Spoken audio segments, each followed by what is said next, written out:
بسم اللہ الرحمن الرحیم۔ اللهم صل على سيدنا ومولانا محمد افضل صلواتك بعدد معلوماتك وبارك وسلم وصل عليه۔ بسم اللہ الرحمن الرحیم۔ عزیز طلباء کرام، مختارات من ادب العرب سے بحمد اللہ تعالی آج ہمارا 89 نمبر سبق ہے، اور جو مضمون پچھلے کئی دروس سے شروع ہوا تھا، النبوۃ المحمدیۃ صلی اللہ علیہ وسلم و آیاتها، نبوت محمدی صلی اللہ علیہ وسلم اور اس کی نشانیاں، آج اس کا آخری حصہ پیش خدمت ہے۔ تو بڑھتے ہیں اپنے سبق کی طرف۔ قبل میں مصنف رحمہ اللہ نے ذکر فرمایا کہ اگر کوئی عقل مند اور دانشمند انسان ان عبادات کا موازنہ کرے جو آپ صلی اللہ علیہ وسلم نے مشروع فرمائی، اور اس کے علاوہ وہ عبادتیں جو دوسری امتوں کے لیے مشروع تھی، تو ان میں سے سب سے افضل اور راجح ہونا اس کے لیے واضح ہو جائے گا، اور یہی حال پھر باقی حدود احکام وغیرہ کا بھی ہے۔ پھر انہوں نے بات کی آپ صلی اللہ علیہ وسلم کے امت کی فضیلت کے حوالے سے، کہ یہ امت بھی تمام امتوں سے، ان کا علم ان سے سب زیادہ افضل اولا، ان کی دیانت، ان کی عبادت، اطاعت، یہ تمام چیزیں ایسی ہیں جو باقی امتوں پر فوقیت اور فضیلت رکھتی ہیں۔ اب یہ اپنی بات کو اسی کو جاری رکھتے ہوئے آگے ذکر فرماتے ہیں۔ وَإِذَا قِيسَ سَخَاؤُهُمْ وَبَذْلُهُمْ وَسَمَاحَةُ أَنفُسِهِمْ بِغَيْرِهِمْ تَبَيَّنَ أَنَّهُمْ أَسْخَى وَأَكْرَمُ مِنْ غَيْرِهِمْ۔ ان کی سخاوت، ان کے خرچ کرنے اور جانوں کا نذرانہ پیش کرنے کا اگر دوسروں کے ساتھ موازنہ کیا جائے تو یہ ظاہر ہو جائے گا کہ یہ سب سے زیادہ سخی اور دوسروں سے بہت زیادہ ہی فیاض ہے۔ وَهَذِهِ الْفَضَائِلُ بِهِ نَالُوهَا وَمِنْهُ تَعَلَّمُوهَا، یہ سارے فضائل انہوں نے حضور صلی اللہ علیہ وسلم سے حاصل کیے اور آپ صلی اللہ علیہ وسلم سے ہی سیکھے ہیں۔ وَهُوَ الَّذِي أَمَرَهُمْ بِهَا لَمْ يَكُونُوا قَبْلَهُ مُتَّبِعِينَ لِكِتَابٍ جَاءَهُ بِتَكْمِيلِهِ كَمَا جَاءَ الْمَسِيحُ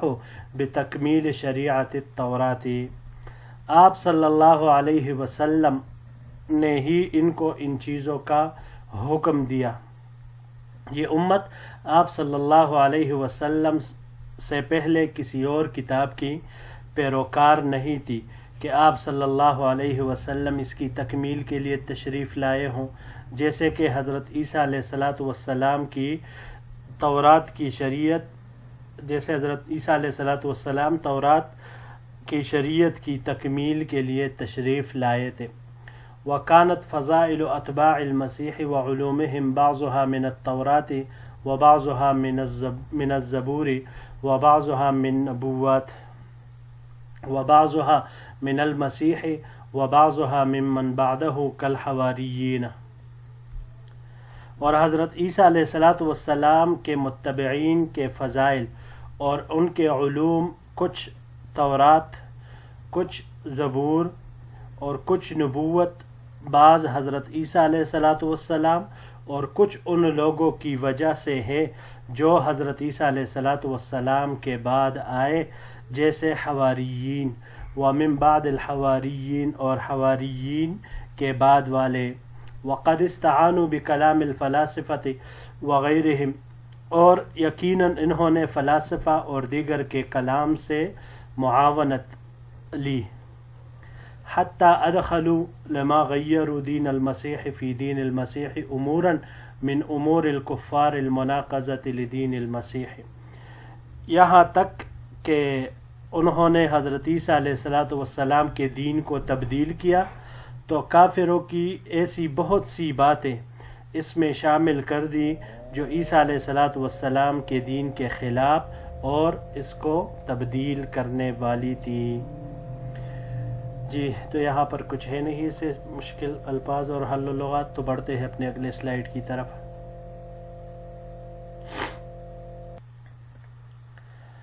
وَأَمَّا أُمَّةُ مُحَمَّدٍ صلی اللہ علیہ وسلم فَلَمْ يَكُونُوا قَبْلَهُ يَقْرَؤُونَ كِتَابًا بل عامتهم ما آمنوا بموسى وعيسى وداود والتوراة والإنجيل والزبور إلا من جهته۔ آپ صلی اللہ علیہ وسلم کی امت کا معاملہ تو یہ ہے کہ انہوں نے آپ سے پہلے کوئی کتاب نہیں پڑھی تھی، بلکہ اس امت کی اکثریت نے نہ تو حضرت موسیٰ علیہ السلام، نہ حضرت عیسیٰ علیہ السلام اور نہ حضرت داؤد علیہ السلام، نہ تورات، انجیل اور زبور، ان پر بھی ایمان یہ لوگ لائے تو صرف اور صرف حضور صلی اللہ علیہ وسلم کی جہت اور طرف سے۔ فَهُوَ الَّذِي أَمَرَهُمْ أَن يُؤْمِنُوا بِجَمِيعِ الْأَنْبِيَاءِ وَيُقِرُّوا بِجَمِيعِ الْكُتُبِ الْمُنَزَّلَةِ مِنْ عِنْدِ اللَّهِ۔ آپ صلی اللہ علیہ وسلم نے ہی ان کو حکم صادر فرمایا کہ تمام انبیاء کرام پر ایمان لے آؤ اور تمام آسمانی کتب جو اللہ تعالی کی طرف سے نازل شدہ ہے اس کا اقرار کرو۔ وَنَهَاهُمْ أَن يُفَرِّقُوا بَيْنَ أَحَدٍ مِّنَ الرُّسُلِ، اور کسی رسول کے درمیان تفریق کرنے سے ان کو منع فرمایا۔ فقال تعالی فی الکتاب الذی جاء به، پس اللہ جل شانہ کا ارشاد ہے اس کتاب میں جو آپ صلی اللہ علیہ وسلم لے کر آئے، یعنی قرآن مجید کی طرف اشارہ ہے، مراد یہی ہے۔ اعوذ باللہ من الشیطان الرجیم، بسم اللہ الرحمن الرحیم۔ قولوا آمنا باللہ وما انزل الینا، یہ سورہ بقرہ کی آیات مبارکہ ہے۔ قولو کہہ دو، آمنا باللہ ہم ایمان لائے اللہ پر، وما انزل الینا اور اس پر جو ہمارے پاس بھیجا گیا، وما انزل الی ابراہیم اور اس پر کہ جو بھیجا گیا ابراہیم علیہ السلام کے پاس، اسماعیل علیہ السلام کے پاس، اسحاق علیہ السلام کے پاس، یعقوب علیہ السلام کے پاس، والاسباط اور یعقوب علیہ السلام کے اولاد کے پاس، وما اوتی موسیٰ اور اس پر بھی جو حضرت موسیٰ علیہ السلام کو دیا گیا، وعیسیٰ اور عیسیٰ علیہ السلام کو، وما اوتی النبیون من ربہم اور جو کچھ انبیاء علیہم الصلوات والتسلیمات کو دیا گیا ان کے رب کی جانب سے، لا نفرق بین احد منہم ہم ان میں سے کسی ایک میں بھی تفریق نہیں کرتے، وَنَحْنُ لَهُ مُسْلِمُونَ اور ہم اللہ تعالی کے تابع فرمان ہے، گردن نہاد ہے۔ فَإِنْ آمَنُوا پس اگر یہ لوگ ایمان لے آئے، بِمِثْلِ مَا آمَنْتُمْ اس طریقے پر جس طریقے پر اہل اسلام ایمان لائے ہیں، فَقَدْ اهْتَدَوْا تو تب تو وہ راہ ہدایت پر لگ جاویں گے۔ وَإِن تَوَلَّوْا اور اگر وہ روگردانی کرے، فَإِنَّمَا هُمْ فِي شِقَاقٍ تو پس وہ لوگ مخالفت میں ہی ہے۔ فَسَيَكْفِيكَهُمُ اللَّهُ پس آپ کی طرف سے عن قریب اللہ تعالی خود ہی نمٹ لیں گے ان سے۔ وَهُوَ السَّمِيعُ الْعَلِيمُ اور وہ اللہ تعالی سنتے ہیں اور جانتے ہیں۔ یہ سورہ بقرہ کی آیت نمبر 136 اور 137 ہے۔ باقی آیات مبارکہ وہ اگلے سلائیڈ میں آ رہی ہے۔ یہاں پر یہ ایک لفظ ہے جی، شقاق۔ شقاق یہ جمع ہے، شقہ اس کی مفرد آتی ہے، یہ پاڑنے کو کہا جاتا ہے، ٹکڑا شق اس کو بھی کہا جاتا ہے، اس کے اوپر بھی اس کا اطلاق وہ ہو سکتا ہے۔ اس کا استعمال مختلف ابواب سے ممکن ہے۔ سب سے پہلے ہم اس کو لیتے ہیں باب نصارہ سے، تو جب باب نصارہ سے اس کو ہم لیں گے تو اس کا مصدر شقن یا مشقتن دونوں طرح اس کا مصدر آ سکتا ہے، مشقت میں ڈالنے کے معنی میں، اور اگر شقن ہو تو پھر پھاڑنا اس معنی میں یہ آئے گا۔ باب افتعال سے اگر اس کو لیا جائے اشتقاقن تو اشتقاق آدھا لینا اس کے معنی میں آتا ہے، درد شقیقہ یہ آدھے سر کے درد کو کہا جاتا ہے، اور باب مفاعلہ سے مشاقتن یہ مخالفت کرنا، دشمنی کرنا اس معنی میں یہ استعمال ہوتا ہے۔ باب انفعال سے اگر اس کو لیا جائے تو باب انفعال سے اس کا مصدر انشقاقن آتا ہے، شگاف پڑھنے کے معنی میں۔ جی تو بڑھتے ہیں اپنے اگلے سلائیڈ کی طرف۔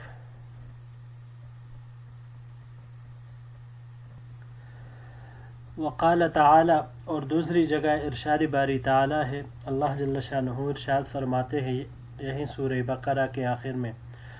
آمن الرسول بما انزل الیہ من ربہ، ایمان لایا ہے رسول صلی اللہ علیہ وسلم اس چیز پر جو اس کے پروردگار کی طرف سے اس پر اتاری گئی ہے، والمؤمنون کل آمن باللہ، اور مومن بھی ایمان لائے ہیں، سب ایمان لائے ہیں اللہ پر، وملائکتہ